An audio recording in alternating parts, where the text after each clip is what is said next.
जनमताचा विश्वास, आपली बातमी सत्यतेची. आपण पाहतात न्यूज टाइम्स महाराष्ट्र. यांच्या रुग्णसेवेला 38 वर्ष पूर्ण. वडिलांचे स्वप्न जोपासले डॉक्टर नितीन मोदी यांनी. सुमारे 38 वर्षापासून सुरू केली रुग्णसेवा. आताचा औद्योगिक क्षेत्र असलेला वेळे विभाग, तेव्हाचा दुर्गम ग्रामीण भाग. सतत 38 वर्ष सेवा करत असताना अनेक अडचणी आणि समस्यांना सामोरं गेलो, पण कधी डगमगलो नाही. वसा रुग्णसेवेचा. रुग्णसेवा करता करता सामाजिक कार्य देखील केले. डॉक्टर नितीन मोदी वेळे विभागातील भैरवनाथ शिक्षण प्रसारक मंडळाचे चेअरमन देखील होते. अनेक वर्ष कार्यभार सांभाळला. प्रत्येक यशस्वी पुरुषामागे पत्नीचा देखील हात असतो, असे कर्तव्य सांभाळत डॉक्टर नितीन मोदी यांच्या पत्नीने शिक्षकी पेशा सांभाळत पती डॉक्टर असून देखील त्यांच्या कार्यात सिंहाचा वाटा उचलला.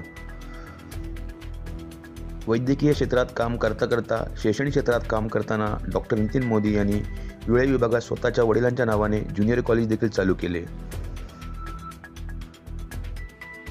डॉक्टर मोदी क्लिनिक वेळे. डॉक्टर नितीन मोदी यांचे सन 1986-87 पासून अविरत सुरू. कोरोना काळ आणि तत्पूर्वीचा काळ दोन्ही वेळी, तसेच स्वतःला 3 वेळा कोरोना होऊन देखील व्हिडिओ कॉन्फरन्सवर सेवा देणारा देवदूत डॉक्टर नितीन मोदी. रुग्णसेवेला 38 वर्षे पूर्ण होऊन देखील माझ्या विभागात एकही रुग्ण नसावा, प्रत्येक नागरिक सुदृढ आणि सशक्त असावा, असे विचार जोपासणारा डॉक्टर नितीन मोदी. पूर्वाश्रमीच्या काळात वेळे भागाड, पाटणूस, साजे, रवाळजे, बेडगाव, सणसवाडी, अगदी कोंडेतरपर्यंत अडीअडचणीच्या रुग्णाला निस्वार्थ सेवा दिली ती डॉक्टर नितीन मोदी यांनी. डॉक्टर नितीन मोदी यांच्या वेळे विभागातील 38 वर्षीय अविरत रुग्णसेवेला सर्व नागरिक आणि सर्व हितचिंतक यांचा मानाचा मुजरा.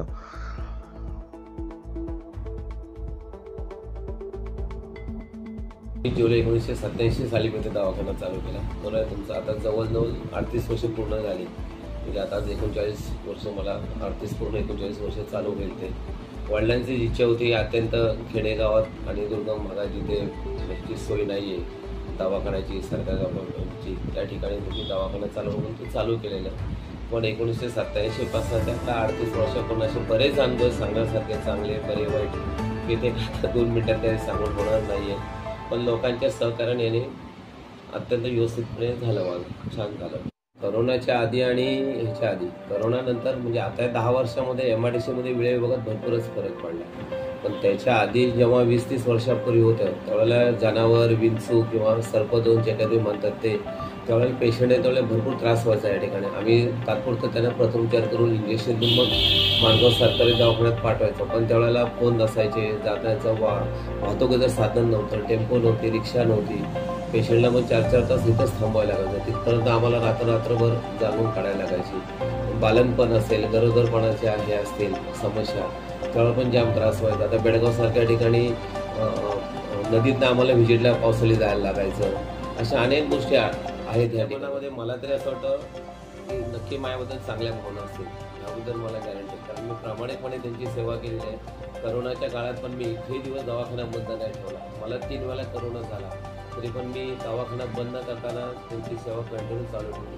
मी 14 दिवस क्वारंटाईन होतो, तरी मोबाईलवरनं खाली आमच्या मॅडम पेशंटला व्हिडिओ कॉल करून त्यांना आम्ही इंजेक्शन देतो. पण मला ते वाटतं जवळजवळ एकही पेशंट 39 वर्ष माझी प्रॅक्टिस दिवसेंदिवस वाढतच चाललेली आहे.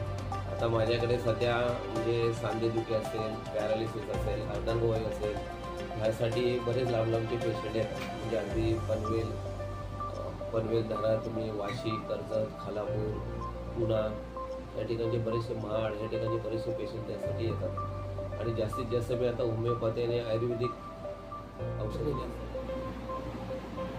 आता 38 वर्षामध्ये शेवट एक सांगायचं गोड असं की ह्या ठिकाणी लोकांची हेल्थ सुधारावी, त्यांची हेल्थ ओके तर सर्व ओके. त्यामुळे त्यांची तब्येत चांगली राहावी, कमीत कमी रुग्ण यावे, कमीत कमी ह्या ठिकाणी लोकांना आजारपण यावं अशी मी अपेक्षा करतो.